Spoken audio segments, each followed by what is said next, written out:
Boldwood presents The Innocent Girl, written by Alex Coombs, and read by Helen Keeley. The moral right of the author has been asserted. This performance is owned by Boldwood. Chapter 1. In her student bedsit, Hannah opened her eyes and allowed the fantasy to gently drift away, as recommended by Catching Your Dreams and Making Them Come True, the self-help guide she was studying. According to the book, visualization was the first step to actualization. There was no point in wanting to be a famous journalist, as Hannah did, until you felt you were a famous journalist, at least in your own head. If you don't believe in you, how can anyone else? That was the message of the chapter she was reading. In the private theatre of her mind, with herself as appreciative audience, Hannah had just graciously received a BAFTA for journalism. She held the award aloft and waved to her adoring public. Soon, she'd have her own TV series. She'd get to meet celebrities. No, she'd be a celebrity. Well, the possibilities were practically endless. She now allowed the dream to disperse. Reality took hold. She sighed, stretched and shifted her weight on her narrow, cramped bed in the small, dilapidated room off Gower Street in Bloomsbury, central London, that was her temporary home. The walls were marked by small circles where a succession of students had blue-tacked posters of their idols. Their ghostly residue defied repainting. Traffic rumbled by outside. She looked at her Facebook page open on her laptop. On her wall she had written, "I'm seeing sexy married man tonight, winky face," and added, after a moment's thought, "But that's not all, winky face. Have decided to explore my inner chick feelings with some girl-on-girl. Well, this girl-on-one married lady. Why do these people bother to get hitched? Action. We'll let you know how it's going later, winky face. Don't forget to check my blog, smiley face." That'll get tongues wagging, she thought. More to the point, that'll get people reading. Sex sells, or so they say. No point writing without an audience. That'd be the sound of one hand clapping. She was pleased with the Zen illusion. It was classy. She repeated to herself, "I am classy, I am a success," 3 times aloud. It was important to raise your self-esteem, the book said. She closed her eyes for a minute and settled down to allow herself another brief, momentary fantasy of fame. Her phone beeped, and she checked it. One of her 2 lovers was on their way round. Hannah felt a surge of sexual anticipation, coupled with professional, journalistic excitement. She had spent hours tracking people down to check a theory she had about the relationship of one of her lovers with Dr. Fuller. Tonight, she would have it confirmed. Hannah was no fool. She knew wishful thinking alone, no matter how directed, would not get her a job on the Huffington Post, or the Sunday Times, or the BBC. Exposing a famous, semi-well-known academic as a serious philanderer, abusing his position of trust, as well as potentially killing one of his lovers, and writing about her investigative work online? Now that just might. At least it was a start, and Hannah was prepared to do whatever it took to realize her ambitions. Whatever it took. She typed her revelation about her lover into her blog. It had a disappointingly low number of readers at the moment, but that would soon change. Very few people had heard of her, but lots of people knew Dr. Fuller. Soon they'd all have to log in to get the lurid details. Later, she'd think of a suitable headline. She heard the entry phone buzzer. Her partner had arrived.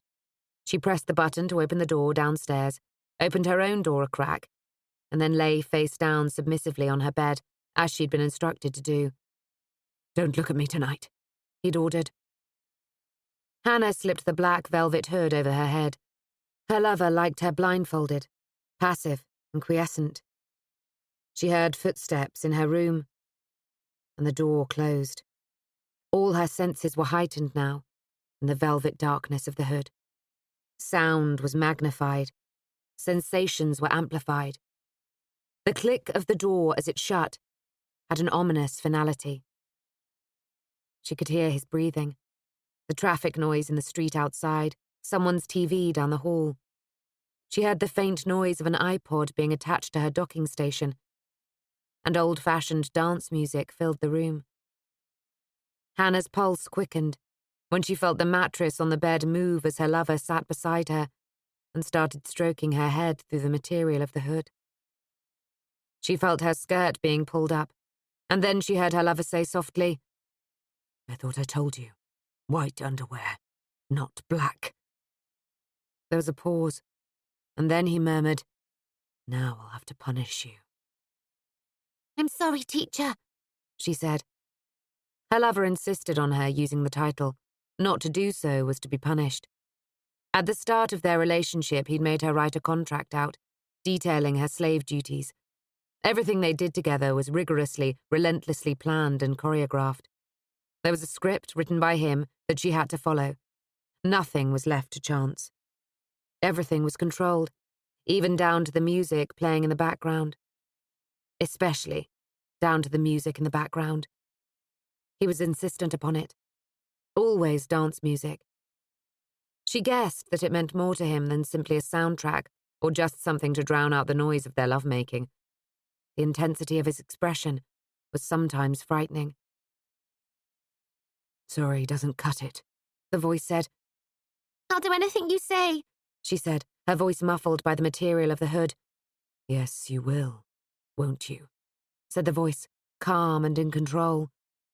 Always in control. "Arms behind your back."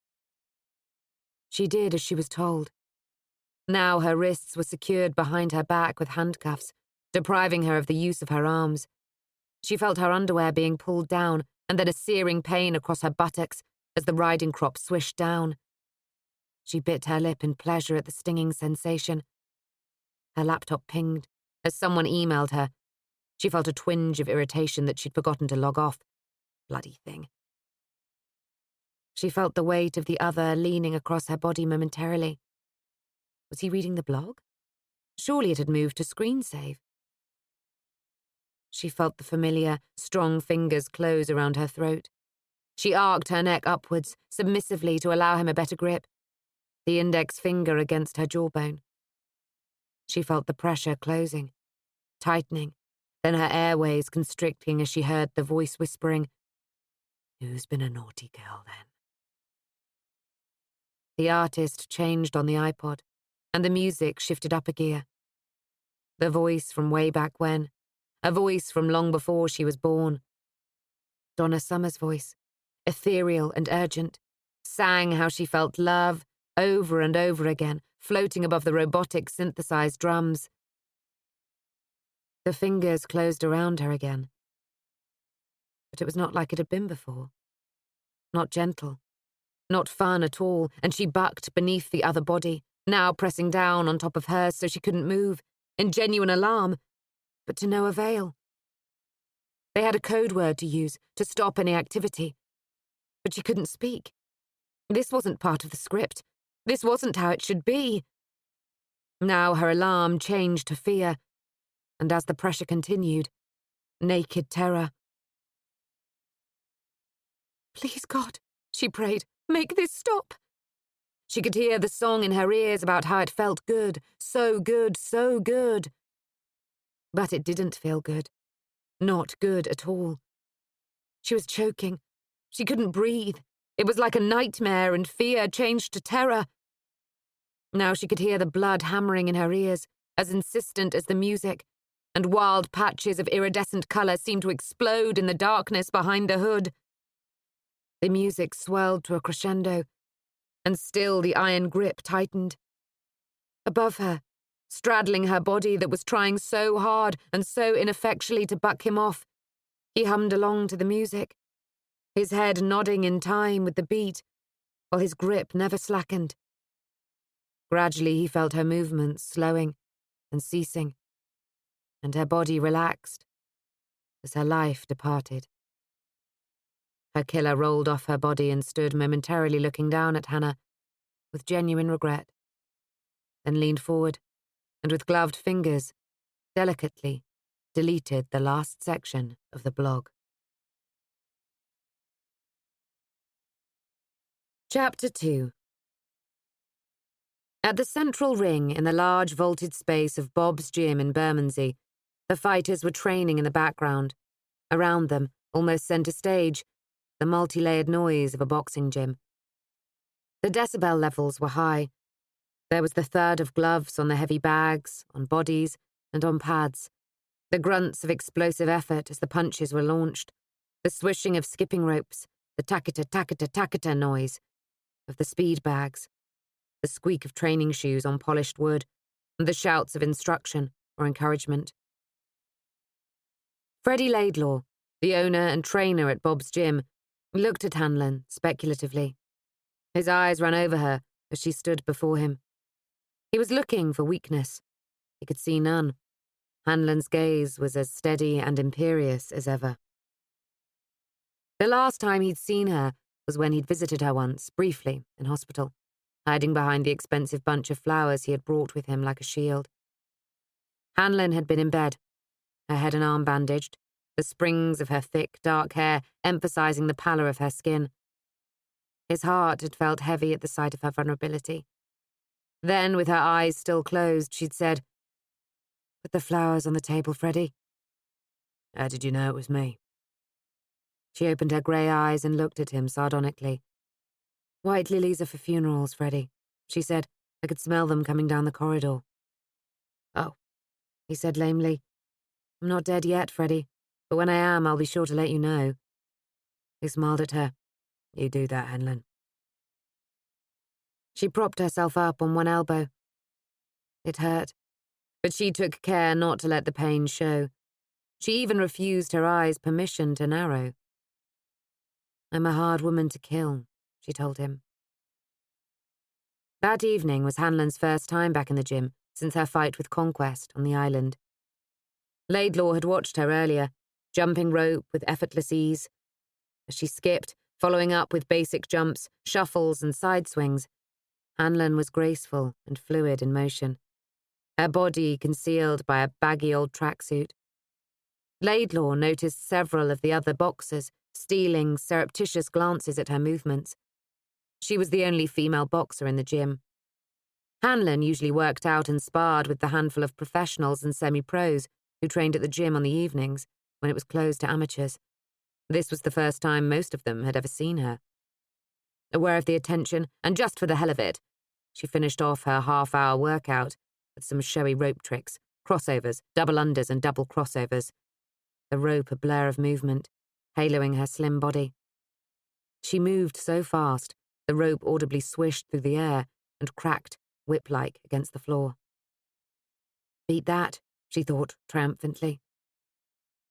Laidlaw went over to her, noticing the faint sheen of sweat shining on her skin. She pushed her unruly hair back from her forehead. Laidlaw saw lines that he was sure hadn't existed before her struggle to the death with Conquest. He guessed it had cost her more than she would ever admit. "Ready?" he asked. She nodded and held her hands out, fingers splayed. With speed born of decades of practice, Laidlaw taped her long, strong fingers. She flexed them, nodding in satisfaction, and Laidlaw slipped on her boxing gloves. He had agreed with Hanlon on just one 3-minute sparring round with one of the other boxers. Laidlaw had chosen Jay. He was a good, promising middleweight. At 11.5 stone, he was a stone and a half heavier than she was, so a challenge, but not a mismatch. Hanlon hadn't been in the ring for nearly 2 months. She was keen to check her fitness levels and the extent to which her arm had recovered. Laidlaw knew too that she would be desperate to release some of the aggression that had built up inside her. Hanlon was one of those boxers who need to release their aggression, and she knew it. It was one of the reasons why she did triathlons. She wasn't competing just against a clock. She wanted to smash her rivals. 8 weeks of inaction were bottled up inside her. The trainer got into the ring after her and motioned to Jay, who followed suit. His black skin looked as though it had been carefully painted over an atomically perfect body. Laidlaw waved them together to the centre of the ring. Jay had a broad, sceptical grin on his face. For a start, as well as being a woman, Hanlon was almost twice his age, though little was visible of her. beneath her headguard and baggy tracksuit. They tapped gloves. Jay's smile froze and vanished as he saw Hanlon's eyes, hard and watchful. Until now, he'd thought the whole thing might be some practical joke. He'd made a mental note not to hit her too hard, to go easy on her. Not now. Not after that look. The two of them circled each other, and then Jay moved in. 3 minutes sounds like no time at all. The length of a song on the radio, or the time it takes to clean your teeth. 3 minutes. Now consider this. Try leaning against someone the same weight as you. Put your head on the other person's shoulder, neck bent so the top of your head is pressing just above their collarbone, and you're staring at the floor. Let them do the same. Interlink the fingers of each hand with your partner's and take it in turns to push. When the other person pushes forward with their arms, resist as hard as you can, with all your strength. Then it's your turn to push, theirs to resist. Like pistons working against a heavy mass, use your legs as well to drive yourself forward, as does your opponent. Do this for 3 minutes without a break, as hard and as fast as you can, without a pause to draw breath. That's 1 round. That gives some idea of the physical effort inside the ring. Now imagine, too, the other person is trying to hit you in the face and body as hard as they possibly can, as viciously as they can, and they are strong and quick and practiced. All there is the ring. That is the world. You can't turn away. There's nowhere to hide. You just have to face them until the round is over. Your eyes fill with sweat, occasionally tears, sometimes blood. You can't hear anything except your own laboured breathing. Sometimes not even the bell. All there is the ring. All there is the pain. All there is the effort. You're unaware of the crowd, unaware of your surroundings. It's just you and your opponent, and those gloves coming at you. And there's no respite, no let-up, no remorse. Time seems endless. Hanlon loved boxing. She was made for it. Being back in the ring just felt so good, like slipping into the sea when she swam, gloriously right. Her reflexes were as sharp as ever. She let Jay do the work, jerking her head out of the way of his fast jab, which was accurate, but not quick enough to catch her. He favoured a sharp right cross. Hanlon used her fast footwork and ringcraft to circle him. Occasionally she flicked out a lightning-fast left of her own. Jay hadn't expected this vicious jab. The first one caught him under his right eye, which within seconds had started to swell. Not only did he begin losing all-round vision, but it affected his calculation of distance. He shook his head in baffled surprise. I'm losing, he thought, incredulously. He dropped his guard slightly, and that was enough for Hanlon. Another punch rode over the protective gloves in front of Jay's face, catching him off balance. And then, as his feet moved awkwardly to restore his equilibrium, Hanlon was on him, sending what would have been rib-breaking body shots into his lower body, if she hadn't pulled the power of the punches. "Break," said Laidlaw, moving between them, pushing them aside with his hands. He covered his mouth to hide his grin of delight. The old Hanlon was back. Lean and mean, he thought. Lean and mean. Hanlon moved over to a corner and rested against the ropes. She listened critically to her body. She was pleased. Her breathing was perfect. Her legs felt like steel. Jay came up to her, pulling his headguard off, and they sportingly touched gloves. She could smell his short, cropped hair and youthful perspiration. He grinned at her, taking his mouthguard out as he did so, his teeth startlingly white against his black face. Hanlon thought, he's ridiculously good-looking. "Respect," he said. Hanlon smiled at him. Good boxers are, paradoxically, usually gentlemen. Jay nodded and rejoined his companions. Hanlon took her gum shield out and rinsed and spat into the bucket that Laidlaw was holding. The water was tinged pink with her blood, where one of Jay's headshots had damaged her mouth. Perspiration soaked through the faded grey fabric of her baggy sleeveless top, and Laidlaw could smell a hint of scent through her sweat. "Are you wearing perfume?" he asked. He'd never known her to do that. Hanlon's unfriendly gaze met his. "I was seeing someone I know earlier," she said. "A friend." Her expression dared him to ask another question. Laidlaw had plenty of experience of reading hostility in faces and body posture. He wasn't going to make that mistake. He knew the high price she put on her privacy. He watched Hanlon's back, her head held high, as she walked back across the gym. Several of the other fighters touched her shoulder gently as she passed. Laidlaw shook his head with rueful affection and sighed. She was back. As she left, a figure in the shadows of the viewing gallery above the ring, who had been watching the fight unobserved from the darkness under the roof eaves, quietly got to his feet and slipped away towards the exit. Hanlon showered in Laidlaw's personal bathroom and pulled her clothes on. She felt elated. She had won, he had lost. The best of feelings. She winced as she dressed. She studied her half-naked body in the mirror and could see the skin around her ribs changing colour, darkening as she began to bruise. Her left eye, too, was puffy and swollen where Jay had caught it with a punch she couldn't avoid. By the morning, it would be black. Later that night, she knew she'd be in considerable discomfort from the beating her body had taken from Jay's gloves.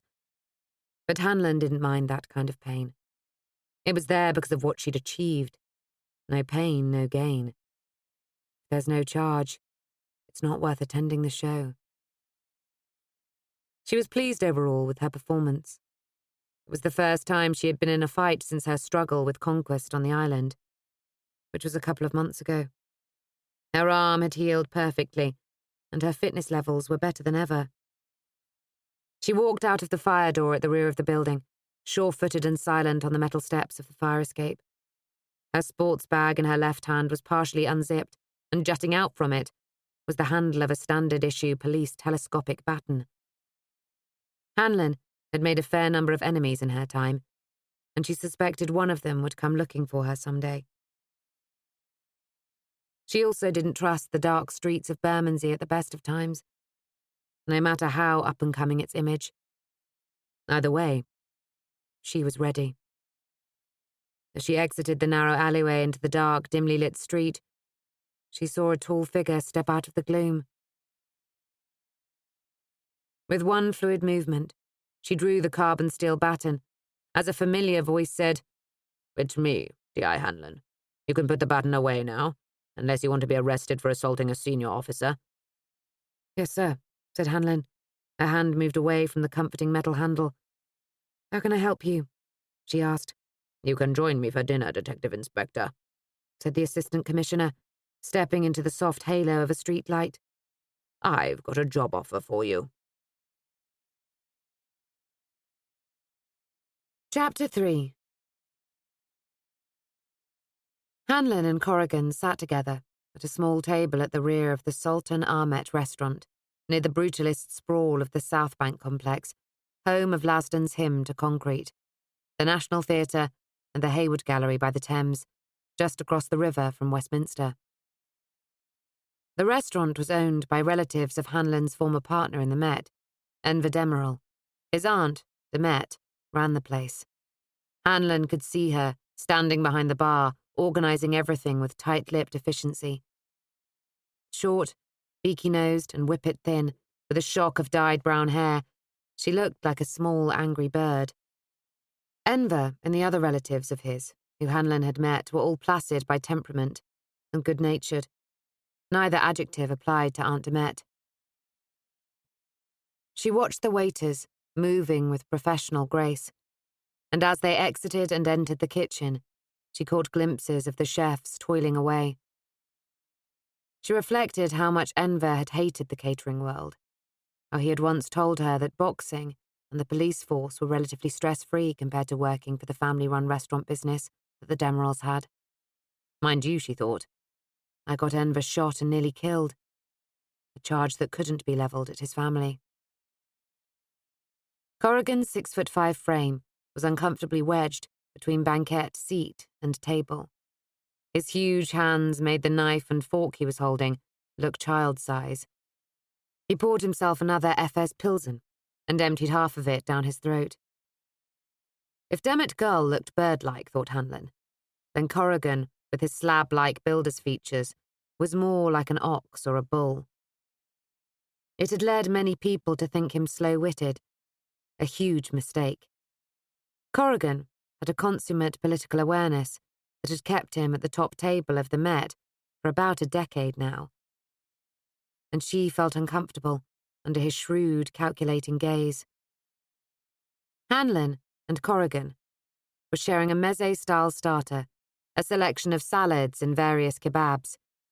Corrigan's eyes brightened at the sight of the food. "What's this again?" he asked, pointing at a salad. Most of the meze he could recognize: falafel, hummus, mini kebabs, even baba ganoush. Hanlon glanced at the plate. "Kisir, sir. It's a salad with nuts in." "It's very good." He had another forkful. "What kind of nuts?" "Hazelnuts, I believe, sir." "Ingenious," said Corrigan. "I'm glad you're enjoying it, sir." Hanlon ate sparingly. She could at least pretend to be enthusiastic about her food, Corrigan thought. Food that was extremely good. From the expression on her face, she might as well have been eating cardboard. Her mouth seemed to attack the meze, as if eating was some sort of unpalatable duty. She never lightens up, he thought. "I see you're keeping yourself fit, Detective Inspector." Conversations with Hanlon often ended up as a series of sarcastic interchanges. "A healthy mind in a healthy body, sir," said Hanlon, pointedly eyeing the AC's prominent gut. Pictures of the Great Mosque in Istanbul covered the walls, along with stylized portraits of various Ottoman emperors. "Have you been there?" asked Corrigan, changing the subject and pointing to a framed photo of the mosque's enormous courtyard, lit up at night. "Yes," said Hanlon. Corrigan waited for more information. None was forthcoming. Hanlon looked back at him, silently, unemotionally. Her eye was swelling up and her face was puffy. "You need to get some ice on that," he thought. He had a mouthful of his FS Pilsen beer and waved the waiter over to order another one. He was beginning to feel thoroughly annoyed with Hanlon, a not uncommon sensation. This silent treatment from her had everything to do with Whiteside. Corrigan knew that she visited him in hospital 3 times a week. She had been there earlier that evening, before the gym. Sergeant Mark Whiteside was in a coma as a result of a shooting. Neither he, Corrigan, personally, nor the Metropolitan Police had anything to do with the circumstances relating to it. Corrigan suspected that Whiteside was where he was because of Hanlon, and he had the innocent person's natural resentment at being blamed for something for which he was not guilty. Hanlon was always convinced she was in the right, thought Corrigan. The fact that she often was had given her a messianic belief in herself. It was a source of huge strength. But one day, thought Corrigan, it'll go horribly wrong. In one sense, it already had. Hanlon was very much of the act immediately, think later school. Corrigan suspected that she herself knew that, which is why she relied upon cooler heads like Whiteside, and now, Demerel. Not that there was any point raising this with her. "Do you know Dame Elizabeth Saunders?" he asked now. "The philosopher?" said Hanlon, surprised. She did, indeed. Dame Elizabeth was someone she revered. Hanlon never read fiction, regarding it as a pointless waste of time, but she was interested in history and philosophy, and Dame Elizabeth, an expert on moral and existential philosophy, was one of her favourite writers, and she always felt better educated after reading a Saunders book, even if she disagreed with it. She also admired how Dame Elizabeth had shouldered her way up the male-dominated world of academia, crunching through glass ceilings like an Arctic icebreaker. She was high profile, too. Dame Elizabeth appeared on book judging panels, arts programs, politics, and media items on various TV stations. Corrigan nodded. The Saunders name seemed to have jolted Hanlon out of her foul mood. "What do you know of her?" he asked. Hanlon frowned. "Well, she's a well-known popular philosopher and broadcaster. She taught at Oxford, and I've seen her on the TV. She specializes in moral philosophy. What is good and what is bad, that kind of thing. But also she's done quite a bit of government work. I guess that's a result of the moral philosophy. Most recently, she was on that inquiry held by the IPCC on how we evaluate mental illness in arrested suspects." "I know," said Corrigan through gritted teeth. "The police, not mental health experts, for heaven's sake." One of Corrigan's duties was to handle the media, and he'd had a grim time recently. Accusations of racism in the Met, corruption, systemic perjury, and as if that wasn't enough, both they and the prison service were facing the consequences of a mental health policy that left people in need of treatment rather than punishment out at large for the police to deal with. "Well, we do get more than our fair share of nutters, sir," said Hanlon. Corrigan snorted derisively. "I hadn't realized you had such a caring side, Detective Inspector. You certainly keep it well hidden." "No, I care, sir," said Hanlon quietly. "I care about justice, something Dame Elizabeth has written extensively about." She paused. "Do you, sir?" Hanlon's mind was on Whiteside. Mark Whiteside kept alive by machinery, drips, tubing, and a colostomy bag. Whiteside would have particularly hated that last demeaning touch. Even though the perpetrators were dead, she couldn't help but feel they'd got off lightly compared to him. The innocent were punished. The guilty roamed free. Where was the justice in that? Hanlon was hurting, and like any hurt animal, she wanted to lash out. Her tone was one of barely veiled anger. Corrigan restrained a childish urge to kick the table over and storm out. He'd had a terrible day, and he really did not need this shit from Hanlon. He closed his eyes and counted to 10. He was on beta blockers for his high blood pressure, and he could feel a vein throbbing ominously in his forehead. Ironic if I keeled over here, face down in the hummus, felled by a Hanlon-induced stroke, he thought. Something must have shown in his face, because Hanlon asked, almost meekly for her, "What about Dame Elizabeth, sir?" It was as close to contrition as she was likely to get. "Dame Elizabeth, as you may or may not know, is the Professor of Philosophy at Queen's College here in London," said Corrigan. "No, I didn't know that, sir." "Well, now you do. She is." "Why this interest in philosophy, sir?" asked Hanlon. "It's very zen of you." Corrigan stifled a smile. Hanlon was one of the few people who dared to tease him. His work persona was one of angry efficiency. He took the tablet he had on the table next to him, and the screen brightened as he searched for something. A photo of a man filled the screen, and Corrigan swiveled it round so Hanlon could see. He was in his mid-30s, she guessed, with longish floppy hair, a linen jacket, and a scarf that was probably from some Oxford or Cambridge college. It was thrown casually around his neck. She disliked him immediately. He was confident and good-looking, but to Hanlon's eye there was a hint of weakness in the face, the self-deprecating grin a little too forced. With that air that some people have, of trying slightly too hard. It was the kind of face that begged people to like him, the kind of person who would smile too much. It was a puzzling mix, arrogance, tinged with desperation. She looked quizzically at Corrigan. "That," he said, "is Dr Gideon Orlando Fuller, who also lectures in philosophy on a 5-year contract at Queen's College, hired by Dame Elizabeth herself.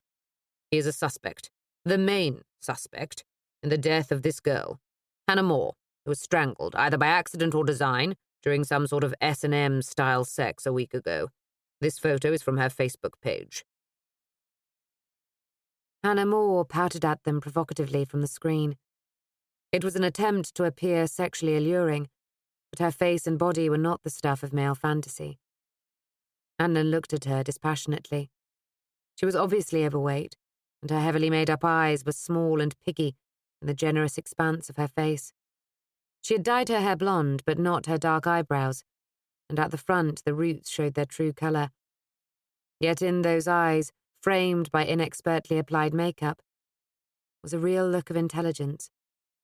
Hanlon shook her head with irritation. The girl must have known that she looked both slightly pathetic and ridiculous. The FHM loaded look was not for her, but she'd been desperate enough to try. Why could she not just have settled for quiet dignity? She was a student, not a page 3 girl. She looked again at Corrigan. And? Hannah Moore was in one of Fuller's evening classes. Dame Elizabeth, who has a lot of clout in the government and civil service, has demanded and received assurances that our investigation will be discreet and low-key. Is that right? Said Hanlon, contemptuously. Much as she admired Dame Elizabeth, she didn't see why the Met should be forced to dance to a civil servant's tune, no matter how distinguished. Why on earth should we care what Dame Elizabeth thinks? She asked. Corrigan looked at her sharply. Dame Elizabeth taught the PM at university, and also the leader of the opposition. Oh, and the mayor, too. Philosophy was very much in vogue then, it would seem. He paused, allowing time to absorb the fact that the request for discretion had come from on high. She's also a non-exec director of a major newspaper, and she is advisor to the civil service pay review body. Let me repeat myself, Detective Inspector. Our investigation will be discreet and low-key. Yes, sir, she said, mutinously. Not boring you, am I, DCI Hanlon? Said Corrigan sarcastically. You don't seem to be concentrating. He raised his eyebrows and leaned his head forward across the table, close to Hanlon's to emphasize the point. He suddenly looked very menacing. Decades ago, when Corrigan had walked the beat and later in the flying squad, policing had been a lot more physical. He'd always been first choice, if a ruck seemed inevitable. How do we want the investigation to proceed? Low-key and discreet, sir. Exactly.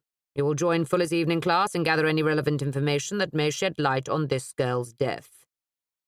And he's the prime suspect? Corrigan nodded. There's forensic evidence linking him to the scene, and circumstantial evidence. He has no alibi for the time in question, but the officer in charge will fill you in better than I can. Hanlon looked sceptical. Won't my turning up at his evening class at this point seem a bit suspicious? Not particularly, said Corrigan. Fuller's evening class has to be at least 15 in number to pay for itself, or it'll be axed. The students will be told that you were at the head of a waiting list, should a vacancy occur, which it manifestly has. He drank some more of his FS pills and lager, the half-pint glass looking dainty in his huge hand. He beckoned the waiter for another one. He looked at Hanlon's strong-featured, intelligent face. Nobody would question her intellectual capability, and he could rest assured that she'd keep her mouth shut. Hanlon never confided in anyone. No risk of any leaks from her. That happens to be true, the finance part. Times are tough. Everyone will be pleased with you for saving their class. You're also one of the few officers we have who would look remotely credible on a philosophy course. Really? Said Hanlon, skeptically. Really, said Corrigan. They'll think you are a militant feminist. Hanlon raised her dark, curved eyebrows in surprise. Corrigan beamed at her. Exactly, Hanlon. That's the kind of look we want. Just the ticket. Aggressive skepticism. I knew you'd be perfect. You will be a civil service advisor on a wango for women's equality. That's dull enough as jobs go to stop any questions, and you're intimidating enough to block most inquiries.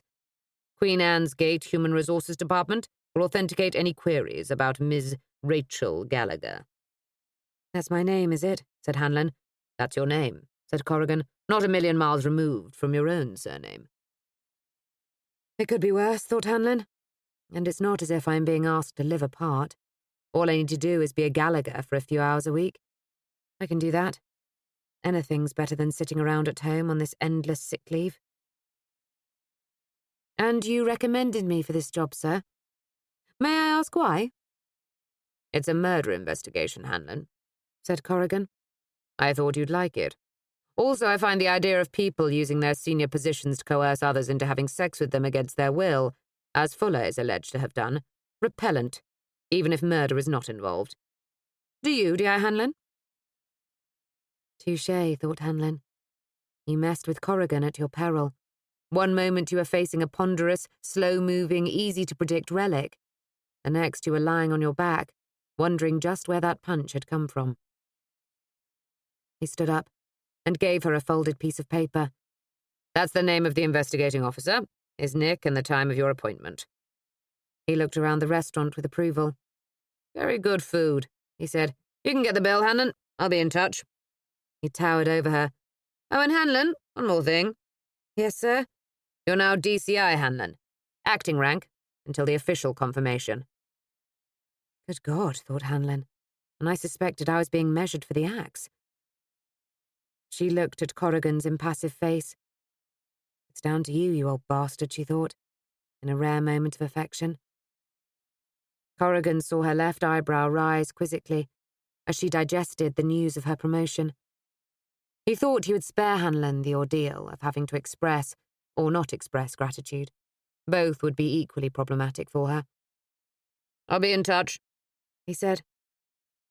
She shook her head with affectionate irritation, watching his broad back as he threaded his way carefully through the restaurant. He didn't look back. She unfolded the paper and looked at the name of the investigating officer and his DI. And despite herself, she smiled. You cunning old bastard, she thought. Chapter 4. He had woken up wet again. He lay in his bed, staring fearfully at the ceiling. There was a clock in his room on the bedside table. It was a little travel clock with a hinge and a case that had belonged to his grandmother. It was one of the few things he did have. The hour and minute hands glowed greenly in the dark with a faint luminosity. The clock had no LED display. It was old, mechanical rather than electronic. You had to wind it up. In order to make it glow properly, you had to put it in direct sunlight all day. But he loved it. The clock told him it was 7 a.m. Please, God, let her not be up. Please, please, God, I'll do anything. There wasn't a great deal else in his room. His mother had confiscated most of his toys. He had hidden Vulture, a rubber bird he'd won as a prize at a fair, so she couldn't take him away. He could smell urine, overlaid with the rubberized odor of the special sheet she put on his bed to protect the mattress. He hated the smell of that sheet, and its cold, sticky feel. He got up and lifted the duvet. There was an oval-shaped wet patch, but it really wasn't too bad. She probably wouldn't notice. His pajama bottoms were sodden, however. He pulled on a pair of underpants. They were too large for him and the elastic had gone in the waist. His mother didn't believe in wasting money on new clothes for him, and that included underwear. Everything he wore was second-hand. Holding the Y-fronts up with one hand, the bundled-up pajamas in the other, he pushed open his bedroom door. The flat, just off Gloucester Place in central London, was small, with 2 bedrooms, a galley kitchen and a bathroom, all opening onto a central living area. She had been up late with his uncle, Phil, the producer of the show she presented, the BBC's Let's Dance. Monica Fuller was one of the arts correspondents. She specialised in dance. Big was Uncle Phil's nickname for her. It stood, as he liked to put it, and I do like to put it, as the actress said to the bishop, Phil liked to say, for big hair, big tits, big glasses. His colleagues found the nickname very funny.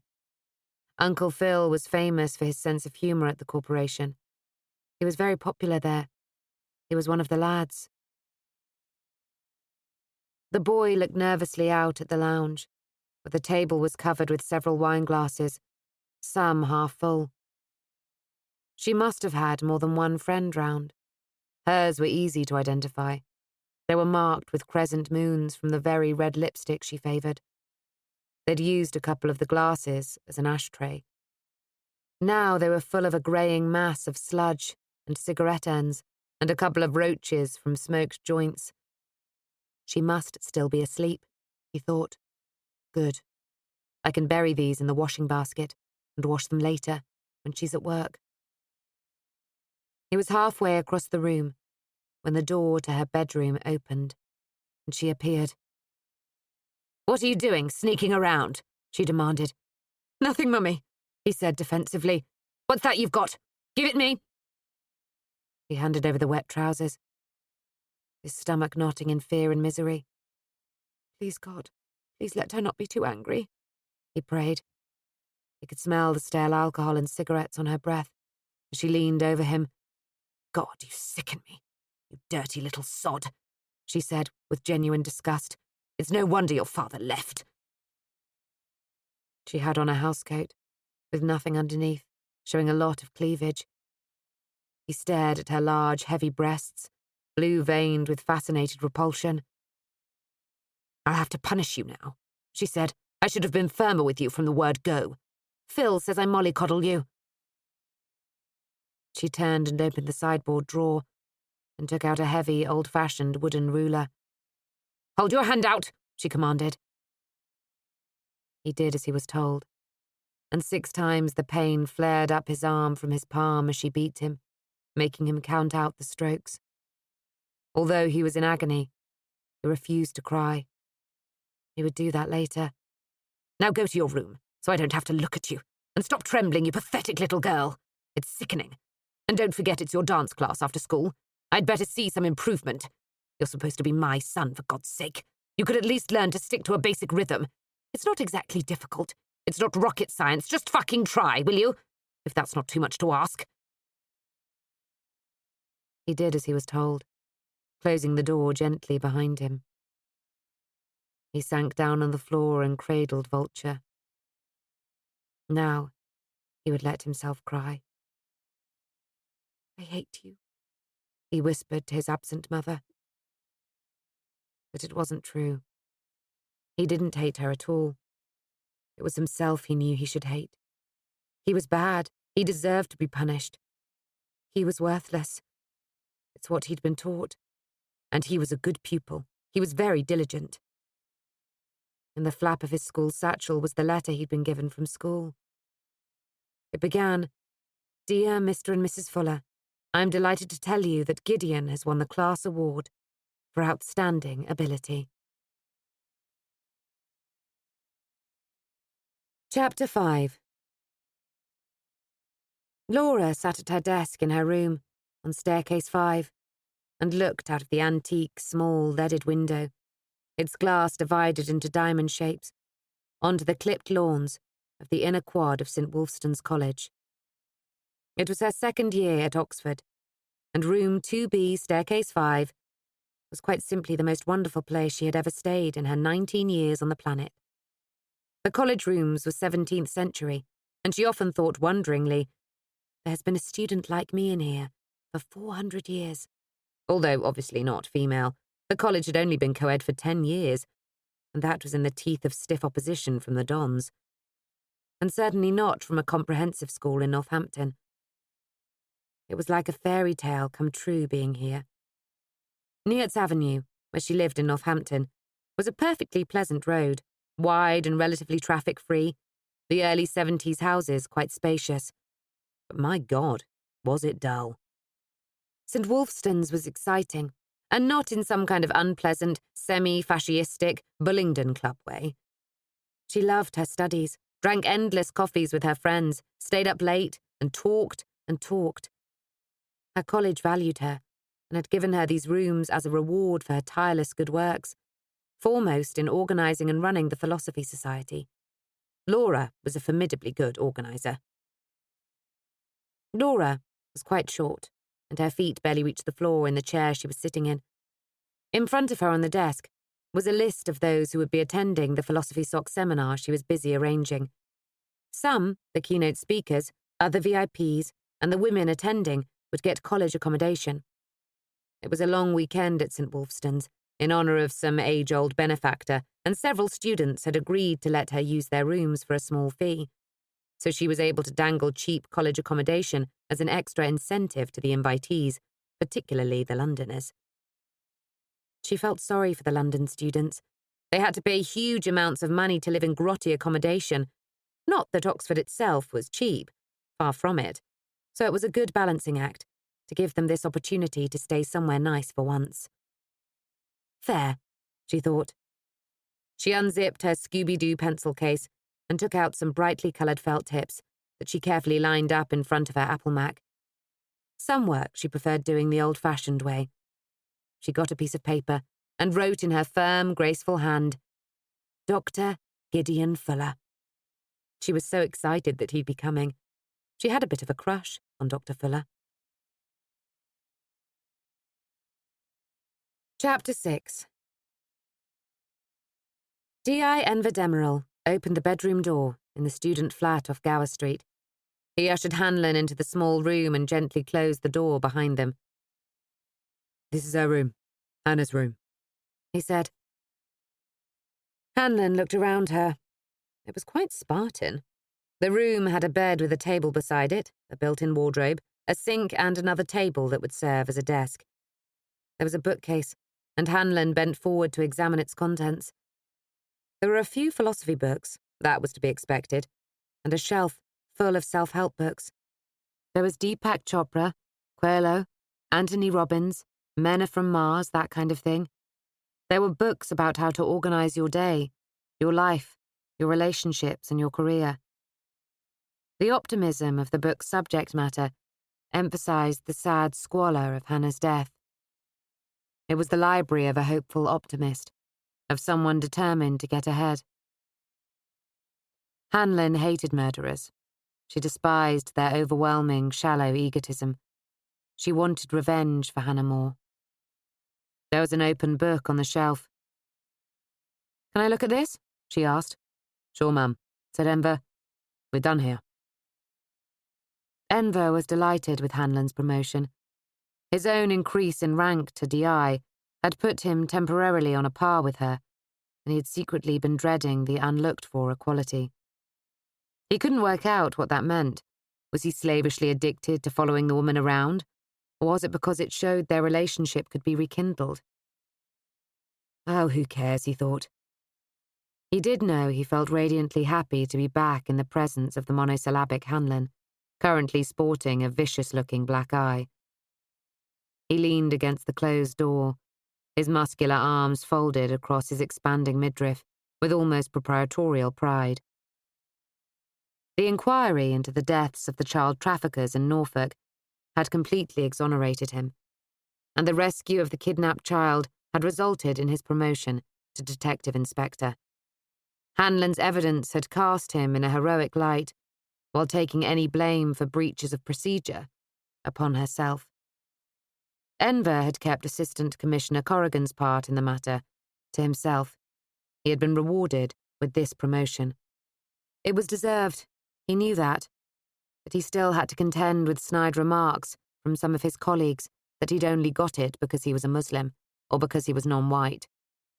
Enver placidly asked them if they'd been shot in the line of duty or how many paedophile rings they had broken up. Hanlon picked up the Dr. Susie Kirschbaum book that Hannah had been reading, Self-Realization Through the Power of Dreams. The contrast between the hopes of Hannah More and her sad, undignified death was total. Hanlon felt again a surge of almost homicidal rage against her killer. How dare they do this? It wasn't just the crime. It was the arrogance behind it. It was the way Hannah had been swatted out of existence, like an insect. I'm like the Duracell bunny, she thought, except I'm powered by anger, not by a battery, and I'll keep on going. I want you, she thought of Hannah's killer. I want you. She thought of Hannah's killer. I want you, and I'm going to get you. Enver studied Hanlon covertly while she leafed through the book. She looked fully recovered now from the killing fields the island had become, he thought. Since that night, he had only seen her a couple of times, and in all honesty, that had hurt. He had felt she was evading him, and he didn't know why. But here they were back together, as if nothing had happened. He was pleased to see her looking so well, and overjoyed to be working with her again. The dark, tight trousers she was wearing emphasized her long, slim legs. Her white blouse was partially unbuttoned, and he could see her collarbone, the sharply defined muscles in her neck, as she bent her head. Stray corkscrew curls of her dark, coarse hair fell over her face. She closed the book and looked at Enver expectantly. He cleared his throat. "She was found face down here, Mum, on the bed." He showed her the relevant photograph on his laptop. Hanlon looked at the image of the dead girl. Enver stared at the photo mournfully and used the end of a biro as a pointer to indicate the relevant features. Her head was invisible, covered in a black velvet hood like a bag. "We found several hairs on the outside of the bag that didn't belong to the victim. We have Fuller's DNA on file after a drink-driving conviction 5 years ago. The hairs were a match." Hanlon nodded. All of this was in the report she'd read, but she liked to hear it, to confirm she'd processed the important facts. Reports tended to be over-detailed, in her view. Officers worried that they may not have spelled something out clearly enough, and so erred in the opposite direction, burying you in a pile of unnecessary details. "Cause of death?" "Strangulation, Mum. Not with a ligature. Manually." "There's no sign of any struggle, and we're assuming that the killing took place during some sex game. A consensual sex game. There were marks on the victim's buttocks consistent with being beaten, whipped, with something narrow, a cane maybe, or a riding crop. There was no evidence of penetration, however, and no semen or other bodily fluids." Hanlon looked at Enver for clarification. He said, "According to her Facebook wall, her status was that she was in a relationship with 2 people, male and female, both married. The killing could have been committed by a woman. I'm assuming the victim was face down, the killer sitting on top of the body. She couldn't really struggle. Death wouldn't have taken long, according to the pathologist. Unconsciousness through strangulation can be as quick as 15 seconds. A minute would be ample." "Any idea as to whether it might be murder or a sex game gone tragically wrong?" asked Hanlon. Enver shook his head. "No, I'd like to think if it was an accident, then the other party would have come forward. But these days, that'd be too much to ask. Taking responsibility for your actions seems very old-fashioned these days." He was an old-fashioned kind of man. Because he had once been a boxer, people assumed he'd be aggressive, in your face. Enver was neither. He'd drifted into boxing as a youth because he'd been shy and timid, and his father, a traditionalist from the countryside, a man of simple views, had thought it would make a man of his quiet son. He'd been a very good fighter.